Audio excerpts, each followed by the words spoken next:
Print and electronic media photo video జర్నలిస్టులందరికీ పేరు నమస్కారం. ఒకప్పుడు పాలమూరు అంటే పేదరికానికి కేర్ ఆఫ్ అడ్రస్, వలసలకు కేర్ ఆఫ్ అడ్రస్, బీదరికానికి అట్లా. కానీ తెలంగాణ వచ్చిన తర్వాత మహబూబ్నగర్ అనేది అన్ని రంగాల్లో ఎటు చూసినా కూడా బతకాలంటే పాలమూరు బతకొచ్చని స్థాయిలో ఎదిగింది. చూసింది మీరందరూ కూడా. ఎంతోమంది వర్కర్లు వచ్చి ఇక్కడ బతకడానికి కర్ణాటక, ఆంధ్రప్రదేశ్ నుంచి వచ్చి పనిచేస్తున్న సందర్భాలు మనం చూస్తున్నాం. వ్యవసాయము, కల్టివేషన్ మెరిగిపోయింది, అన్ని రంగాలు అభివృద్ధి అయింది. పెద్ద పెద్ద ఇంటర్నేషనల్ కంపెనీ, అమరాజా లాంటి కంపెనీలు, ఐటీ టవర్లు, ఇండియాలో బిగ్గెస్ట్ ఎకో పార్క్, జంగల్ సఫారీ, టూరిజం ఎన్నో ఉన్నాయి. ఎక్కడైనా కానీ ఏ దేశంలో కూడా ఒక ఈవెంట్ వచ్చిందంటే దాని అడ్వాంటేజ్ తీసుకొని ఆ ప్రాంతం యొక్క డెవలప్మెంట్కి ఉపయోగం చేసుకుంటాం. అది నేషనల్ గేమ్స్ కావచ్చు, ఏషియన్ గేమ్స్ కావచ్చు, ఒలింపిక్ కావచ్చు, ఏదైనా ఇంటర్నేషనల్ సెమినార్లు కావచ్చు. ఇవాళ లేక దక్షిణ భారతదేశానికి, అది కూడా మన పాలమూరు యూనివర్సిటీకి ఒక అవకాశం వచ్చింది. 2024లో అప్పుడున్నటువంటి వైస్ ఛాన్సలర్ రాథోడ్ ఉన్న అతను మొత్తం మీద ఆయన అప్లై చేసిన నాకు అంతంలో చెప్పిండు. 24లో అప్లై చేస్తే ఇప్పుడు వచ్చినప్పుడు దాన్ని పాలమూరు యూనివర్సిటీకి వచ్చినప్పుడు దాన్ని ఉపయోగించుకొని సౌత్ ఇండియాలో అన్ని యూనివర్సిటీలలో ఎక్కడ జరుగుతుంది ఈ సదస్సు, విజన్ ఇండియా 2047 సదస్సు ఎక్కడ జరుగుతుంది అనే చర్చ జరుగుతుంది. గతంలో కూడా మేఘాలయంలో ఇక్కడ అయింది. మేఘాలయాలో అయినప్పుడు రామ్నాథ్ కోవింద్ గారు కూడా వచ్చి అటెండ్ అయ్యింది. అంటే ఒక ఇంటర్నేషనల్ సదస్సు జరిగినప్పుడు దేశవ్యాప్తంగా కూడా ఎక్కడ జరుగుతుంది, ఏం డిసిషన్ తీసుకున్నారు, యువత గురించి ఏం డిసిషన్ తీసుకున్నారు, ఇప్పుడు ఆర్టిఫిషియల్ ఇంటెలిజెన్స్ వచ్చింది, ఫర్దర్ స్టడీస్లో ఏం మార్కులు వస్తున్నాయి, భవిష్యత్తు ఏంది, చదువుకున్న వాళ్ళకు ఉపాధి అవకాశాలు ఎట్లా, విద్యా వ్యవస్థలో మార్పు ఎట్లా తీసుకురావాలి, డెవలప్మెంట్ ఎట్లా తీసుకురావాలి, పరిశ్రమలు ఎట్లా తీసుకురావాలి, పారిశ్రామిక ఎట్లా అభివృద్ధి చేయాలనేటువంటి యువతకు అనేక మార్గాలలో సూచనలు, సలహాలు అన్ని యూనివర్సిటీ వచ్చినటువంటి వైస్ ఛాన్సలర్లు, రిజిస్టర్లు వచ్చి చెప్తారు. అది ఒక గొప్ప గౌరవం, ప్రైడ్. తెలంగాణలో పాలమూరు యూనివర్సిటీ కంటే గొప్ప గౌరవం అది. కానీ ఈరోజు ఒక బాధాకరం ఏంటంటే ఏదో బీద ఉంది, గతి లేదు, ఇక్కడ ఏం లేదు, తినడానికి తిండి లేదు, ఉండడానికి ఇల్లు లేదు, అకామిడేషన్ లేదనే పేరు మీద దీన్ని తీసుకుపోయి ఎక్కడో వేరే జిల్లాలో పెడుతుందంటే అది చాలా అవమానకరం, చాలా బాధాకరం కూడా. అసలు అట్లా టాక్ రావడమే పోతుందా తర్వాత విషయం. ఈడ పెట్టారంట, వేరే జిల్లాలో పెడతారంటే జిల్లాకు అవమానకరం.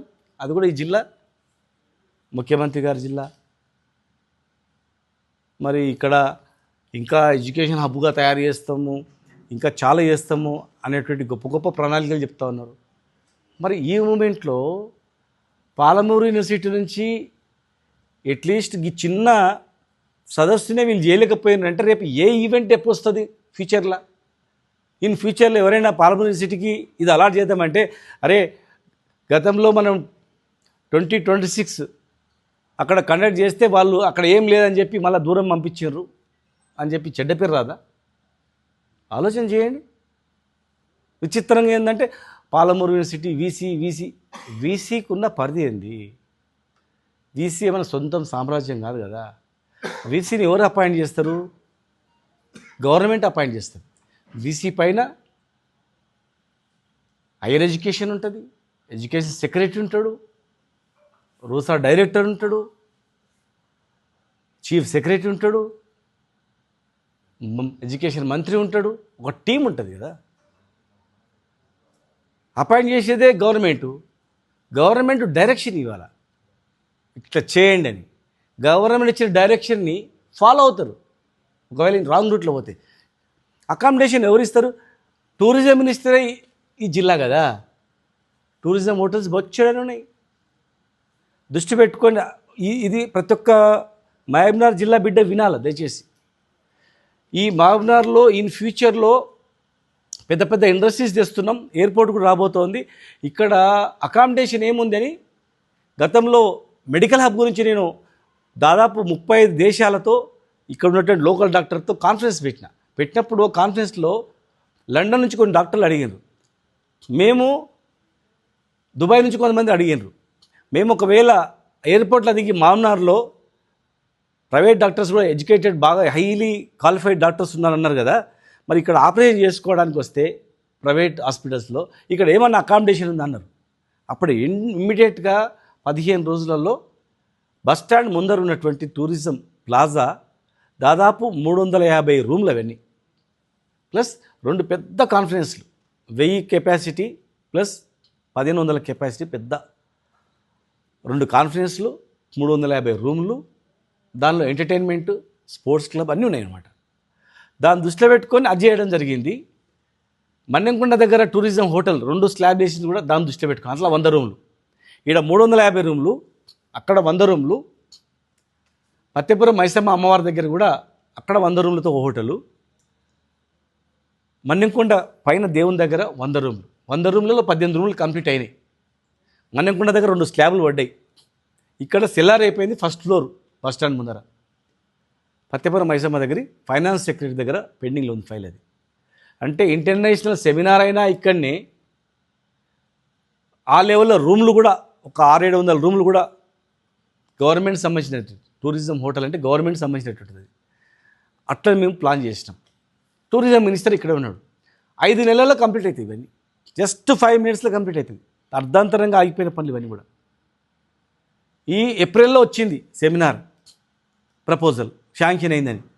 ఏప్రిల్లో వచ్చినప్పుడు జిల్లా మంత్రిగా, టూరిజం మంత్రిగా ఏప్రిల్, మే, జూన్, జూలై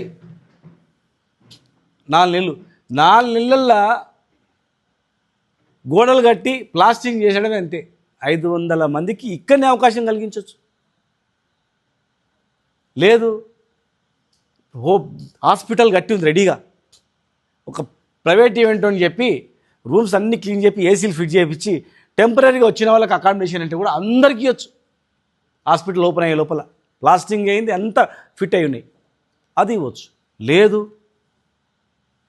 మొన్న అందాల పోటీలు అయితే బస్సులలో వచ్చి ఇక్కడ వచ్చి పోయిండ్రు.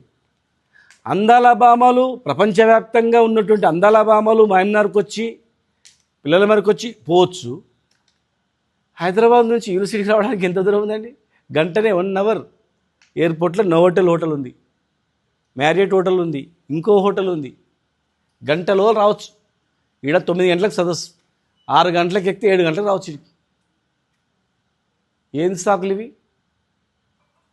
నేను ఇప్పుడు కూడా చెప్తున్నా, జిల్లా సీనియర్ మంత్రి టూరిజం మినిస్టర్ ఉన్నాడు, ఆయన బాధ్యత తీసుకొని నోవోటెల్ ఇవన్నీ హోటల్స్ బుక్ చేసి టూరిజం ప్లాజా తీసుకొని టూరిజం బస్సులు కూడా ఉన్నాయి. నా హయాంలో ఓల్వో బస్సులు ఇచ్చిన.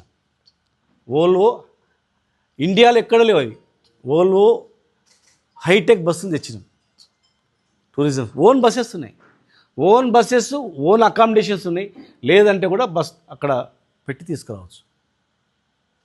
వచ్చిన అవకాశం చేజిక్కించుకుంటే పాలమూరు పరువు పోతుందా? పాలమూరు ఇజ్జత్ పోతుంది. ఒక వీసీ నాడడం కాదు వేస్ట్. వీసీనో రిజిస్టర్ వాళ్ళు ఎంత చిన్న ఎంప్లాయీస్, ప్రొఫెసర్లు వాళ్ళు 3 ఏళ్ళ గురించి వచ్చిండ్రు, మళ్ళీ వెళ్ళిపోతే మళ్ళీ అదే జేఎన్టీలో పోయి ప్రొఫెసర్ పని చేసుకుంటారు. ఇవన్నీ అకామిడేషన్ ఎట్లా, ఫుడ్ ఎట్లా అని వాళ్ళకి అనుభవాలు ఉండదు, వాళ్ళకి టీచింగ్ చెప్పగలుగుతారు. ఇటువంటిది వచ్చినప్పుడు జిల్లా సీనియర్ మంత్రి రెస్పాండ్ అయ్యి ఏర్పాట్లు చేయాలా. ఏప్రిల్లో వస్తే నిద్రపోయారా ఇప్పటి వరకు? చెప్పండి. నేను ఇప్పుడు కూడా చెప్తున్నా, 1 ఎకరా పొలం అమ్మైనా సరే ఆ అకామిడేషన్ నేనే పెడతా, రూమ్స్ బుక్ చేపిస్తా, భోజనం పెడతా, ప్రైవేటు ఏదో ట్రావెల్స్లో నడుపుకొని మంచి బస్సులు, ఏసీ బస్సులు పెడతా. ఇది డైలాగ్ కాదు, జోక్ కాదు, ప్రామిస్ చెప్తున్నా, గాడ్ ప్రామిస్ చెప్తున్నా, గాడ్ ప్రామిస్ చెప్తున్నా. నేనే ఫుడ్ పెడతా, నేనే హోటల్ రెంట్ ఇస్తా, బస్సులు పెడతా, టైంకు ఇన్ టైంకు వాళ్ళకి ఇక్కడ ఏర్పాటు చేస్తా, వచ్చేటట్లు దగ్గరుండి చేస్తాను. ఈ అకామిడేషన్ పేరుతో వేరే దగ్గర పంపించడం తప్పది. అక్కడ కన్హా శాంతివనంలో చాలా ప్రోగ్రామ్స్ అవుతాయి, వాళ్ళకి పెద్ద ఇది లెక్క కాదు. ఇది తీసుకుపోయి అక్కడ పెడితే మహబూబ్నగర్ పరువు మొత్తం పోతుంది. అడుగుతారు పాలమూరు యూనివర్సిటీ అని వాళ్ళ బ్రోచర్లు ఉంటుంది, ఇది పాలమూరు యూనివర్సిటీ అని అడుగుతారు. ఇది పాలమూరు యూనివర్సిటీ కాదు, ఇది వేరే కన్హా శాంతివనం. మరి ఏమైందంటే అక్కడ ఏం గతి లేదంట, తినడానికి తిండి లేదంట, ఉండడానికి ఇల్లు లేదంట, పండుకోవడానికి ఏం లేదంట, అడవి అంటది. కనుక గిడి తీసుకొచ్చిరా అంటారు. ఎంత ఇజ్జత్ అవుతుంది చెప్పండి. ఇంకొకటి ఏంది, ఒకరోజు అక్కడ ఒకరోజు అంటే ఫస్ట్ రోజు ఆడుకోతారు, బ్రహ్మాండంగా ఉందని చూస్తారు. సెకండ్ రైడ్కి వచ్చినాక మళ్ళీ ఇజ్జత్ అవుతుంది. మరి అరే అది ఎట్లా ప్రైవేట్ బ్రహ్మాండంగా ఉంటుంది, అరే ఎంత బ్రహ్మాండంగా ఉంది, ఇది చూసే వరకు కంపారిజన్ అవుతుంది. ఇంకా మళ్ళీ ఇంకా ఇజ్జత్ అవుతుంది, ఇంకా ఉన్న ఇజ్జత్ తీసి పడదు. ఇంకా అట్లా ఇక్కడనే పెట్టాలి, 2 రోజులు ఇక్కడనే పెట్టి నిర్వహించాలి.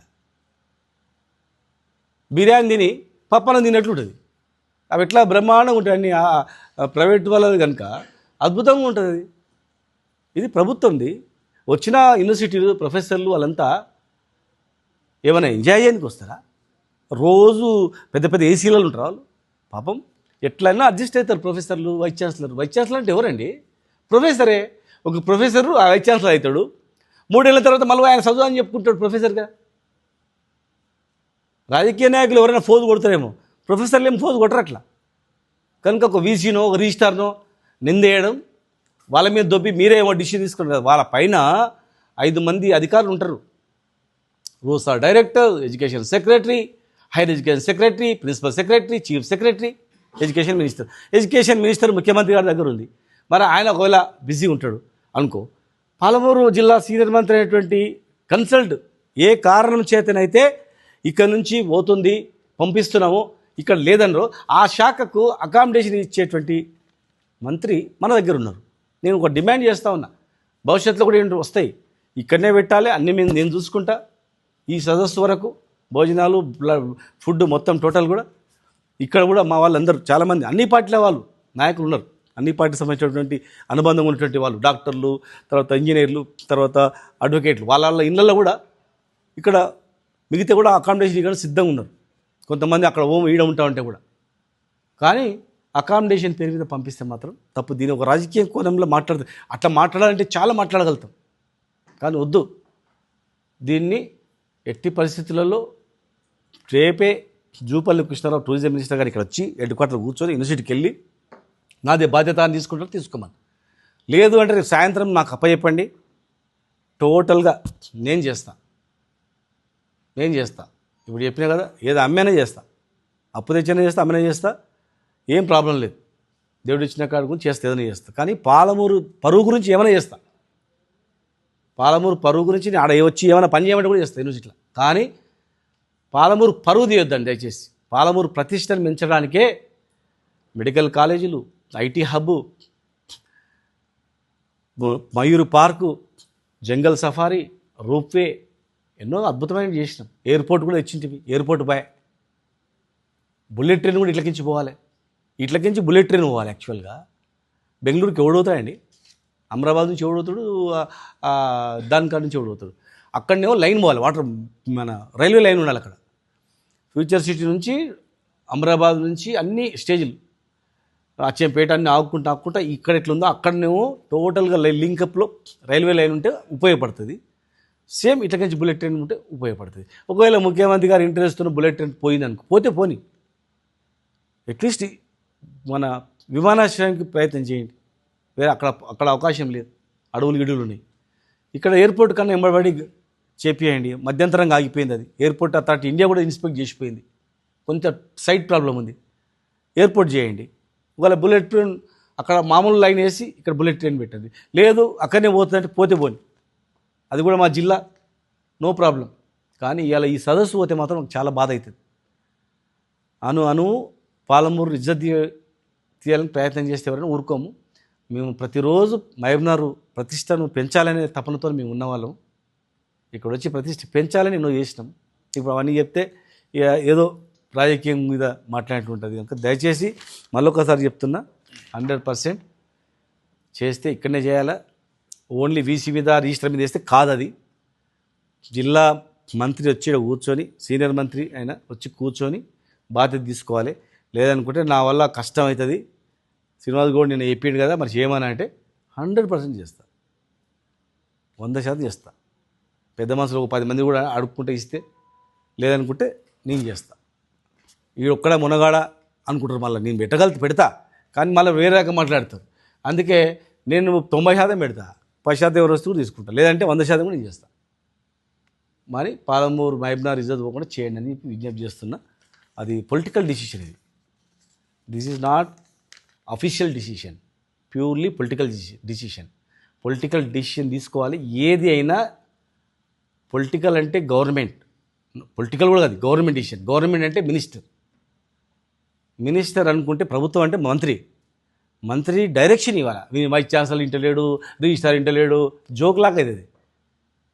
మినిస్టర్ ఇంటలేడు, వైస్ ఛాన్సలర్ ఇంటలేడు, రిజిస్టర్ ఇంటలేడు, గవర్నమెంట్ ఉన్నట్లా లేనట్లా. ఇది ఏదైనా రాష్ట్రపతి పాలన ఉంటుంది చూడు, గప్పుడు గవర్నర్ది ఈ వైస్ ఛాన్సలర్ది ఉంటుంది. ప్రభుత్వం ఉంది కదా ఇక్కడ, ప్రభుత్వం ఉండగా మంత్రిది నడుస్తలేదు, మంత్రి మాట ఇంటలేడు అన్నాడు అనుకో, ఆయన ఉండాలి ఈయన ఉండాలి మరి, అంతే తప్ప వెరల మీద వినొద్దు. ఎడ్యుకేషన్ అబ్బాయి అవుతుంది, వీడే హబ్బు ఎక్కడవుతుంది?